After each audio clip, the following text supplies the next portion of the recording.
Hello students, ये एक mechanics की प्रॉब्लम है। तो इसमें कई कंस्ट्रेंट्स हैं। तो अब ये सवाल काफ़ी अच्छा है।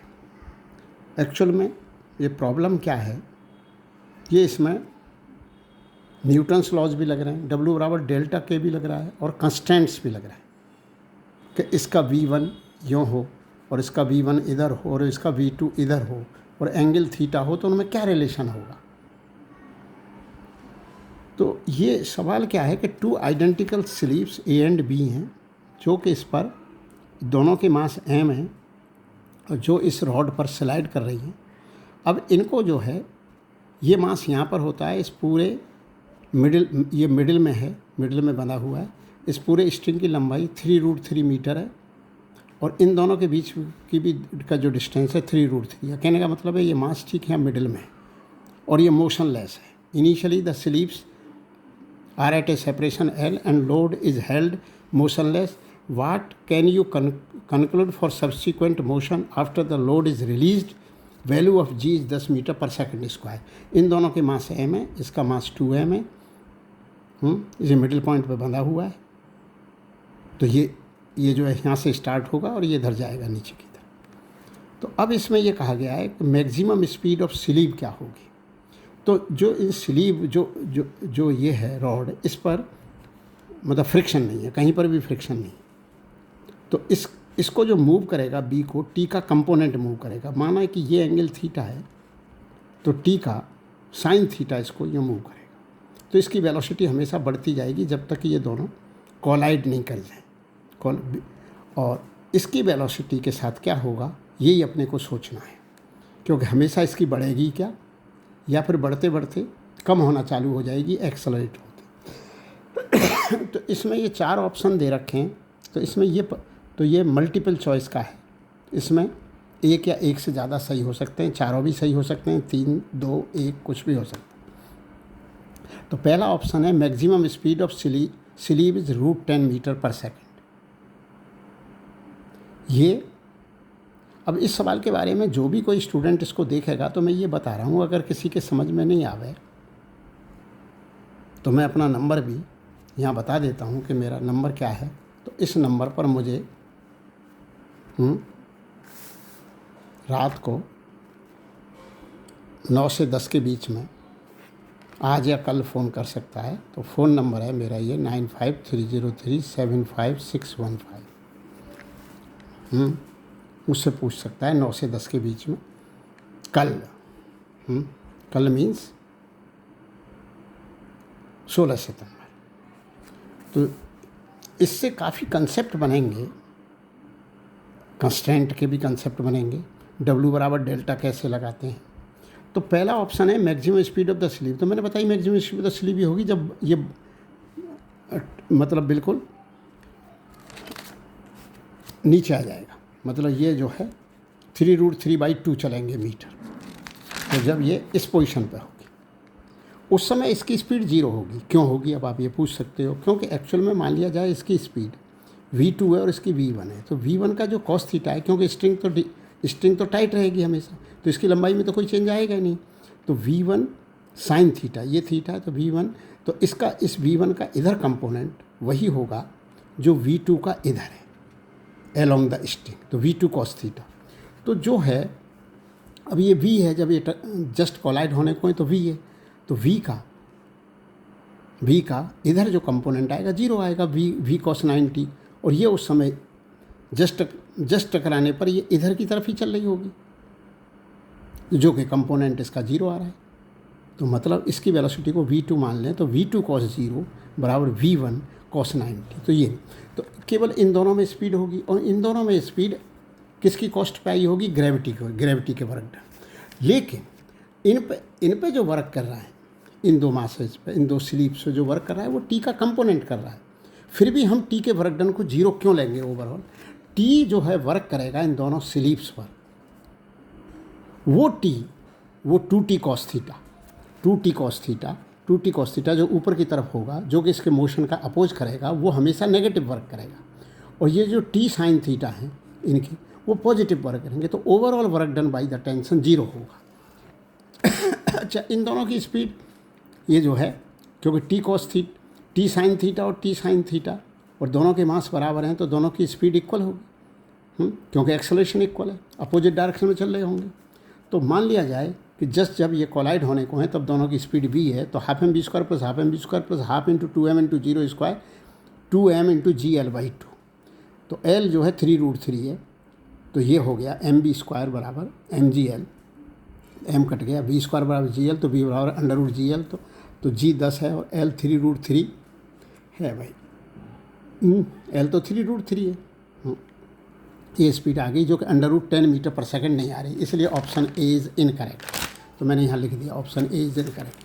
अब बात करते हैं कि इसमें मैक्सिमम स्पीड कब आएगी, क्योंकि शुरू में इसकी स्पीड यहाँ 0 है और बाद में भी 0 है। शुरू में 0, बाद में भी 0।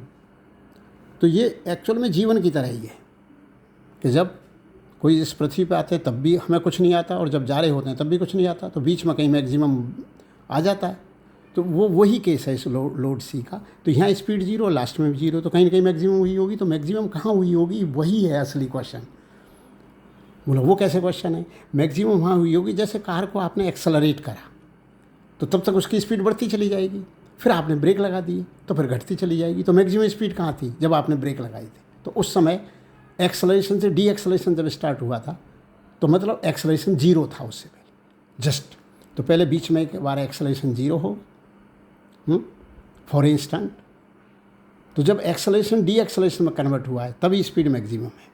तो वो वाली कंडीशन लगेगी और ये एक कंडीशन लगेगी कि x square plus Y square हमेशा L/2 का होल स्क्वायर होगा, क्योंकि पूरी लंबाई ये L दे रखी है जो कि 3√3 है और ये 3√3/2 है, क्योंकि ये कहाँ पर बांध रखा है? मिडिल में।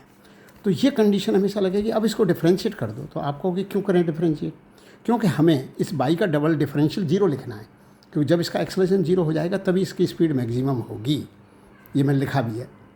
Eight certain instant acceleration of load C become 0, then it de accelerate.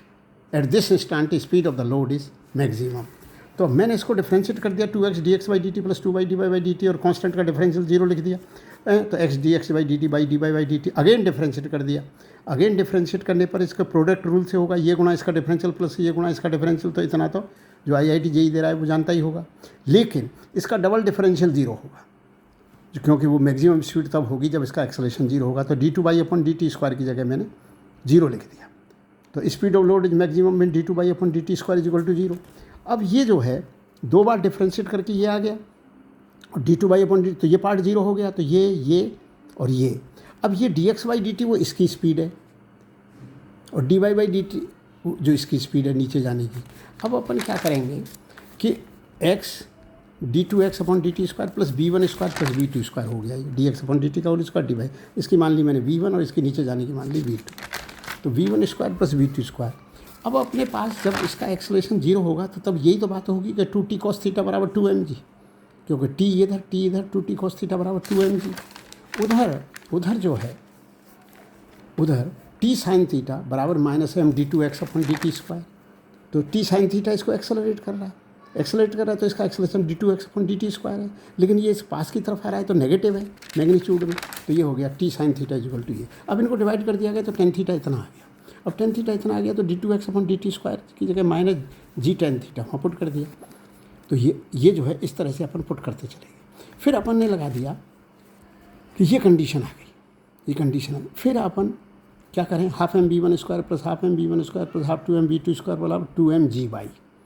तो जब तक ये बाई नहीं निकलेगा तब तक ये सॉल्व होगा नहीं। तो v1² प्लस v2² बराबर 2g/।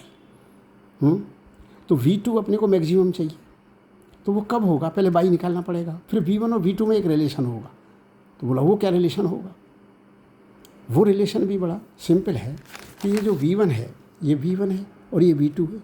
v1 का साइन थीटा और v2 का कॉस थीटा बराबर है, क्योंकि v2 का कॉस थीटा इधर होगा अलोंग द स्ट्रिंग, और स्ट्रिंग जो है सेलेक्ट नहीं हो रही, स्ट्रिंग की लंबाई में कोई चेंज नहीं हो रहा। तो v1 का साइन थीटा, क्योंकि ये थीटा है, ये 90 माइनस थीटा है, तो v1 का कॉस 90 माइनस थीटा मतलब v1 साइन थीटा, तो v1 sine theta equal to v2 cos theta है। ये अपने को यहाँ पर इस तरह से लिखना पड़ेगा। अब ये रिलेशन लिखते चले गए v1² plus v2, putting the value of equation 2 and 3 in equation first. तो इक्वेशन फर्स्ट अपना ये है तो इसमें अपन ने v1 square plus v2 square की जगह 2g बाई लिख दिया, ये आ गया 2g बाई। अब अपने पास ये रिलेशन आता चला गया। उधर अपन ने ये कर लिया था टी कॉस थीटा बराबर टी साइन थीटा, इनको डिवाइड करके tan theta X upon Y. अब 2 इज इक्वल टू ये आ गया तो एक्स स्क्वायर। तो अब ये जो है इस पुट कर दिया, पुट करने पर यहाँ पर अपन ने एक्स स्क्वायर की जगह 2 स्क्वायर पुट कर दिया, तो 3 स्क्वायर बराबर ये आ गया, तो √3 बराबर ये आ गया, तो बाई की वैल्यू आ गई 3/2। जब ये डिसेंड करेगा 3/2 मीटर तब होगी इसकी मैक्सिमम स्पीड। तो ये ऑप्शन फिर इसका वो सी सही है, क्योंकि ऑप्शन सी में ये कहा गया है कि मैक्सिमम स्पीड कब होगी, मैक्सिमम स्पीड कब होगी, तो 1.5 मीटर। अब उसको यहाँ पर अपन पुट कर देंगे तो वो मैक्सिमम स्पीड की वैल्यू भी आ जाएगी, लेकिन वो कंडीशन भी लगा देंगे क्या कि अब अपने को बाई भी पता लग गया, तो बाई मालूम है, ये बाई मालूम है और ये भी मालूम है, तो एक्स भी मालूम है, एक्स भी मालूम है। और फिर अपने को ये पता है half M v1 square plus half M v1 square plus half 2m v2 square बराबर ये पता है v1 square plus v2 square बराबर 3g। क्यों आ गया? क्योंकि वो मैक्सिमम स्पीड तब होगी जब वो कितना डिसेंड करके आया होगा 3/2। फिर अपने को v1 v2 के v1 को वो टेन थीटा को पता लगी गया, क्योंकि हमको x पता बाई पता, तो टेन थीटा तो पता है ही। अपने वीडियो बना रहा हूँ, बोलना मत यार, मैं बाद में ले लूँगा। गई आवाज़, ये आवाज़ और चली गई, जाने दो जी, हटो। हाँ जी, तो ये v1 square plus v2 square बराबर 3g। अब अपन ने जो करा है थीटा कॉट थीटा, जो v1 v2 का रिलेशन है, कैसे रिलेशन है, और ये अपन ने x और y निकाल लिए, तो कॉट थीटा आई जाएगा, कॉट थीटा आई जाएगा। तो फिर ये अपन ने पुट कर दिया, तो आप बोलो कॉट थीटा कैसे आएगा? अरे x मालूम, y मालूम, ये मालूम 1.5, तो x आ गया। फिर ये मालूम क्या, v2 v1 साइन थीटा बराबर v2 कॉस थीटा, तो हमने v1 को हटा दिया कि v1 बराबर v2 कॉट थीटा है, कॉट थीटा यहाँ से पुट कर दिया, तो हटा दिया, तो v2 के पदों में आ गया 3/2 v2 स्क्वायर बराबर ये आ गया 3g। तो v2 स्क्वायर इस तरह से आता चला गया 2√5। ठीक है, 3/2 है, 3 से 3 कट गया, v2 स्क्वायर बराबर 2g, तो √20 2√5 मीटर पर सेकंड है, तो आंसर बी भी करेक्ट है। अब आता है आंसर डी के बारे में, क्योंकि एक्चुअल में ये कह रहा है कि एक बार इस पूरे सिस्टम पे नेट फोर्स 0 है, तो अब देख लेते हैं कैसे 0 है। तो F बराबर ma होता है, तो सबके ma एक बार 0 बैठ रहे हैं, क्योंकि जब 2t cos थीटा बराबर 2mg था, जब ये एक्सलरेट होने के बाद डी एक्सलरेट हुआ था, तो उसके बीच में एक ऐसा इंस्टेंट आया था जब इसका एक्सलेशन 0 था, तो 2t cos थीटा बराबर 2mg। तो इसमें एक्सलेशन नहीं है, और इसमें एक्सलेशन इधर है, इसमें एक्सलेशन इधर है, तो ma और ये -ma, तो नेट ma क्या हो गया, और 2m × 0, इसका एक्सलेशन 0 है, तो नेट ma सिस्टम का क्या है, 0 है, तो नेट फोर्स 0 ही होगा, चाहे टी भी है, चाहे mg भी है, चाहे नॉर्मल रिएक्शन भी है, उन सब का वेक्टर सम पूछ रहा है। तो वेक्टर सम तो कैसे निकल आएगा, नेट ma से, और नेट ma क्या है, हर mass into acceleration, mass into acceleration, mass into acceleration, वो सम 0 बैठ रहा है। तो net ma -ma plus 2m × 0 बराबर 0, तो नेट फोर्स जो है एक्सलेशन 0। तो अब net force on the system, mass into acceleration, net mass into acceleration, her mass into acceleration, ये 0 आ रहा है, ma -ma प्लस 2m × 0। तो इसलिए नेट फोर्स मतलब कौन कौन से फोर्सेज हैं, अगर एक्सटर्नली देखा जाए तो कौन कौन से फोर्सेज हैं। नॉर्मल रिएक्शन है वो 2n, और ये 2mg, और t तो आपस में ही कट रहे हैं, t इन पहियों लग रहे हैं, तो आपस में कैंसिल हो रहे हैं, तो सारा नेट फोर्स मिल गई, तो वो 2n उस समय 2mg के बराबर होगा, सीधी सी बात है। बस और क्या, ये प्रॉब्लम थी जो बहुत अच्छी प्रॉब्लम थी। इतनी कठिन प्रॉब्लम कभी जेई में नहीं आ सकती, लेकिन इसने जो इस प्रॉब्लम ने जो कंसेप्ट बनाए वो बहुत ज़्यादा सुंदर है, क्योंकि बहुत सारी बातें इससे पता लग गई। W बराबर डेल्टा के कैसे लगेगा, v1 v2 में क्या रिलेशन होगा, मैक्सिमम स्पीड पर कितना एक्सलरेशन होगा, इसका लोड c का कितना एक्सलरेशन होगा, तो हर स्टैंड पे x और y का क्या रिलेशन होगा, x² + y² बराबर L/2 का होल स्क्वायर होगा। फिर उसको डिफ्रेंशिएट करके d2//dt² को जीरो करा गया है। फिर क्या लगाया गया है, v1 sin theta equal to v2 cos theta. इसमें मैक्सिमम स्पीड कब आएगी, कौन से इन स्लीप में, क्योंकि स्लीप तो हमेशा वेलोसिटी बढ़ती जा रही है, क्योंकि टी का कंपोनेंट हमेशा ये है, तो स्पीड कभी कमी नहीं हो रही। तो स्पीड जब मैक्सिमम होगी, जब ये मतलब सबसे नीचे होगा ये पॉइंट लोड सी, तब होगी। और जब सब नीचे होगा तो ये लंबाई क्या होगी, L/2 होगी। तो 2mg L/2 ग्रेविटी के द्वारा वर्क डन होगा, जो तीनों पे होगा। इन तीनों की इन दोनों की मैग्नीट्यूड तो बराबर होगी, और इसकी उस समय जीरो होगी। जीरो क्यों स्पीड होगी, जो v का इधर कंपोनेंट है जो कि जीरो आएगा, तो ये नीचे की तरफ जाने ही नहीं देगा। तो उस समय इसकी मैक्सिमम स्पीड होगी। तो इसकी मैक्सिमम स्पीड हमने निकाली, तो वो 30√3 का रूट आ रही थी, लेकिन उसमें ऑप्शन ए में √10 दे रखा है, इसलिए ऑप्शन ए गलत था। सवाल जो है काफ़ी अच्छा है।